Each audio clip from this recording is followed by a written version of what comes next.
Good morning. We're going to go back a little bit and start with saying no to behaviors.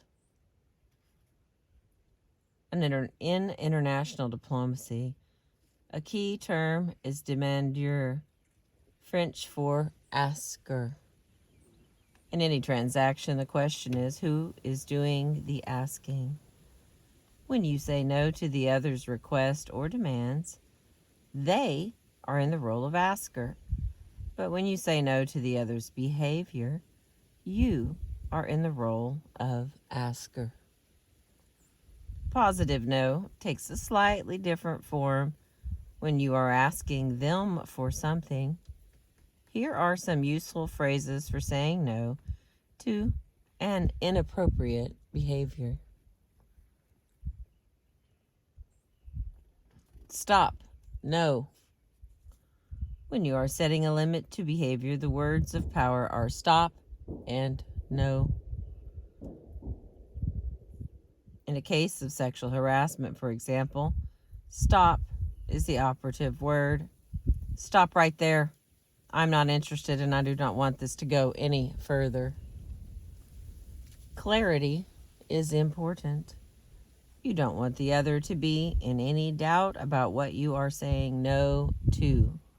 Stop doing that, one spouse says irritably to the other.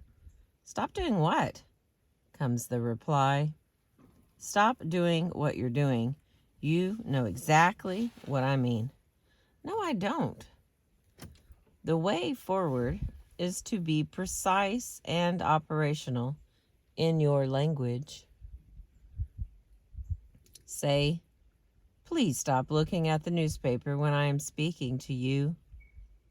The other needs to understand precisely what you are asking them to stop doing. Be firm and polite. Please stop teasing me, announced 7-year-old Emma to her classmate Izzy, who was making fun of Emma. The tone was serious. It had an immediate effect. I watched Izzy go over to Emma, apologize, and give her a hug. If 7-year-olds can do this, so can we. The word no can also be used to stop offensive behavior. Interestingly, no can attract more help if you are being attacked than even the word help. So, say the trainers at Impact Bay area, the organization that trains women in self-defense. Shouting no attracts the attention of others naturally and recruits any help that may be available in earshot. Equally important, the trainers say, saying no is a way for you to communicate with yourself. It forces you to breathe, which breaks the freeze response. It gathers your energy. It gets your adrenaline going. It reminds you of the self-defense class, your muscle memory, the support of your line, which is your peers, and the fact that you have the right to fight for your own safety. Most attackers are looking for easy victims. They are not looking for a fight, not even a verbal one. Saying no makes you a less attractive target. Submitting and being nice to attackers in the hope that they will be nice to you in return is not the safest strategy. Saying no helps you gather your energy, reminds you of your right to say no, draws attention, and expresses your power. The next is hold on. Whoa, wait a minute. The words no and stop are sometimes too abrupt or harsh. There are other ways to interrupt behavior that are easier on the relationship, such as hold on, whoa, and wait a minute. Sometimes all that is needed is to simply slow the other down and to call for a pause so they can reconsider their behavior. Hold on just a second, the parent says to the two quarreling siblings. What's a better way to work this out? Sometimes you can use a gesture to say, hold on. My friend Herman was out for a walk with his wife in Lower Manhattan. As the couple was crossing the street at the corner, a speeding car screeched to a halt, missing them by inches. In fear and rage, Herman slammed his fist on the hood of the car. Furious, the young man driving the car got out, shouting, "Why'd you hit my car?" Herman shouted back, "You nearly killed my wife and me." A crowd gathered. Herman was white, the driver was black, and suddenly the scene took on racial overtones. As people began to take sides, it looked as if the situation might escalate into a full-scale brawl. Then Herman noticed behind him an onlooker, an older black man. The man's hand, palm down, was slowly moving up and down, as if to say to the young driver, "Whoa, think about what you are doing." The young man saw the old man's signal, visibly struggled to control himself, then suddenly walked back to his car, got in, and drove off without another word. In this high-speed world of ours, slow down is one no phrase I personally find useful to say to myself when I am taking on too much or going too fast. The next part is, that is not okay. That is not appropriate. That is not allowed. Sometimes what is needed is a simple, neutral announcement that the other's behavior is not appropriate. That's not okay. Has a matter-of-fact sound to it, which simultaneously draws a clear line between what is okay and what is not, while distinguishing between the person and their behavior. They are okay, but their behavior is not. Affirming a standard of behavior depersonalizes your no. I'm sorry, but cell phones are not allowed in this hospital wing. Takes the sting out of being admonished. Celia Carrillo, a teacher in a tough neighborhood school who was previously quoted, describing how she lays down the law that no one in her classroom will call anyone else names, explains what happens after the first month of establishing that policy. Before you know it, they are saying to each other, that is not appropriate behavior. That is not allowed in here. It's really rewarding to hear the kids say that to one another. And it works, Mrs. Carrillo adds. In the classroom, I don't have many discipline problems. And the next, it's not okay for me. This doesn't work for me. If you are concerned that the other may feel you are lecturing or preaching correct behavior to them, you can choose to turn the not okay phrase into an I statement, as in, it's not okay for me. In dealing with coworkers who shouts insults at you, look the person in the eye, lower your voice, slow your speech, intensify your tone, and say, "Please stop. I can take criticism, but this kind of talk does not work for me. If you have an issue, let us talk it over in a professional manner." Framing the not okay as an I statement can get your point across without hurting the relationship.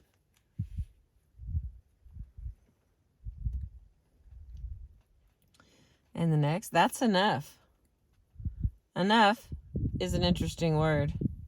You are not judging the other for their past behavior, but simply stating that right now, you've experienced enough. It's time to stop. That's enough roughhousing for today, announces the parent to the kids. Having reached your limit, you are setting a limit. In the midst of a civil war in Asia, where I was involved as a third party, the democratic movements, fed up with emergency rule by an authoritarian government, adopted the motto, "Enough is enough." Enough conveys your commitment without attacking. In the next section, saying no without no. The word no can sometimes be a blunt instrument, triggering feelings of shame and rejection in the other. It can also be a fighting word, engendering instant resistance, and provoking the other to react. No lends itself to abuse and overuse, particularly with children, and thus begins to lose its power and credibility. Children come to ignore it or to think it really means maybe. Precisely because no is such a powerful word, it needs to be used carefully, intentionally, and sparingly. Sometimes it is better to use other words to communicate the same message. On occasion, it is possible to say no effectively without actually saying the word. Consider the following examples. In the middle of a medical consultation, a 5-year-old girl insists to her father that she wants to leave. "Honey, we are going to stay," quietly responds the father. And the next, in a bid to bring down the price, a customer insists on unbundling the product that the cleaning company provides, separating the cleaning products from the training and management services. "Our product comes as a package," replies the company rep. And the final one. Faced with a barrage of angry insults across the telephone from a key investor, the hotel executive says calmly, "Peter, we'll call you back tomorrow," and hangs up the phone, in effect saying no to his behavior. In each case, the meaning and power of the no comes across clearly, but without the use of the word. The no remains implied and unspoken. One option is to focus on the initial yes and the final yes, leaving the no implied. Faced with a long drive with a friend whose talkativeness gets on your nerves, you announce, "After the day I've had today, I'm feeling a need for some peace and quiet. What do you say we just listen quietly to some music on this ride up?" In other words, simply making an I statement and follow up with a proposal. Another option is to reframe your no as a yes. Instead of telling your child, "No, playing until you finish your homework," say, "You can play as soon as you finish your homework." Instead of telling your coworker, "I can't help you until I complete this assignment," say, "I'd be happy to help you after I complete this assignment." Instead of telling your friend, "I'm not going with you to the game," say, "I'll catch you after the game." In other words, put your focus on the positive while creating the boundary you need. There are cultures, principally in East Asia, that go to great lengths to devise ways of saying no without actually using that word, to avoid causing shame and to help the other save face. Not using the word, however, does not mean that they do not say no. They just find indirect means, such as using third parties or subtle signs. This may lead to confusion for those not well versed in the semiotics of a different culture.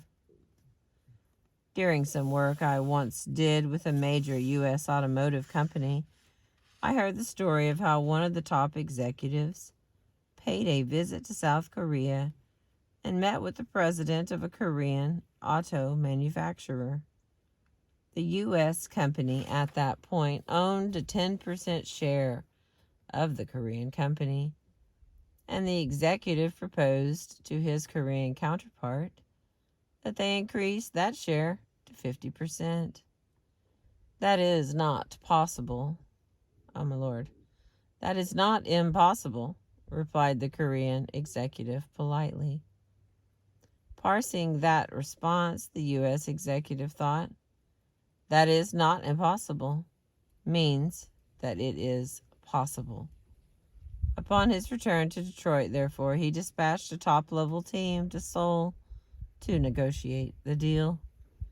For 2 weeks, the team sat there. Every meeting they scheduled inexplicably postponed. Finally, one Korean manager took his U.S. counterpart aside and quietly explained that it is not impossible, but just a polite way of saying, over my dead body. The basic point to remember is that while the word no can sometimes remain unspoken, the intention still needs to be conveyed clearly and powerfully.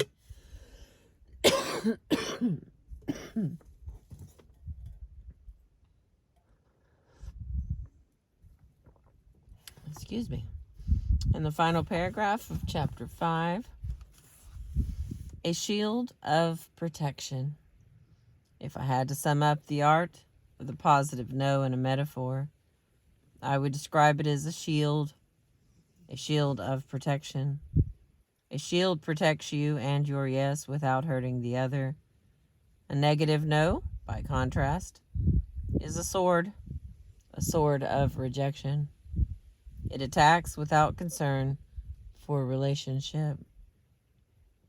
As tempting as it may be to reject and to attack when you say no, excuse me, remember that your true purpose is to protect and to defend. It is not to harm the other, but rather to save yourself from harm, to protect without rejecting. That is the essence of a positive no. Positive no does not stop with no, however. There is a third basic element, a positive proposal. That is the subject of the next chapter. We've been reading Assert Your No, which is chapter 5 from the book. Excuse me. The Power of a Positive No. Save the Deal, Save the Relationship, and Still Say No by William Ury. Thank you for being with me and listening. Catching a little sunrise clouds. I appreciate you.